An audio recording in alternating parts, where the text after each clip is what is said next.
姊妹們，今日整嘅煎焗魚頭煲，廣東大排檔經典菜。啫煲嘅做法，將醬汁嘅香味發揮到極致，而醬香又完全調出魚嘅鮮味。中意食魚頭嘅一定唔好錯過呢個做法。第一步好關鍵，就係要識得揀個新鮮靚魚頭。記住3點：第一，睇魚眼。一定要揀眼珠突出、清澈明亮嘅。第二，摸手感，用手指輕輕壓一下魚頭，肉質應該係緊實有彈性嘅。如果撳落去有個手印，腍謝謝就唔好要啦。第三，聞味，新鮮魚頭只有淡淡嘅魚腥味，如果聞到腥臭味，就嗱聲抌咗佢啦。魚頭清洗乾淨之後斬件，一定要晾乾或者用廚房紙索乾水分。魚唔使點醃㗎，稍微撒一啲鹽，俾啲底味就可以啦。醃太耐，魚肉會霉嘅。魚嘅表面撒上生粉，可以吸走多餘嘅水分，咁樣煎嘅時候先唔會爆油，而且可以令煎好嘅魚表面更加香脆同埋硬身。後續再焗嘅話就唔會容易散收收啦。料頭準備薑片、蒜頭、蔥白和蔥綠分開。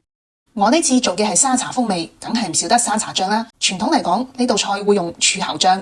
我自己咧就覺得沙茶風味同魚啦、海鮮啦會更加之搭，更加可以襯托出鮮味。將所有嘅調料攪拌均勻，擺埋一邊備用。煎焗梗係先煎後焗啦。油熱之後放入魚頭，唔好急住反喎，用中火慢慢煎，一面煎3到4分鐘。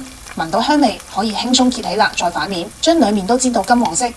換一個砂煲或者鑄鐵煲，爆香啲料頭，將煎好嘅魚鋪入去。然煲邊淋入米酒或者料酒，等酒味散咗之後，淋入之前調好嘅料汁，冚蓋轉細火焗4到5分鐘。開蓋之後，加胡椒粉和蔥段，再焗2-3分鐘。魚頭表面焦香，入邊就嫩滑入味。沙茶醬同啲魚真係超絕配，超級惹味。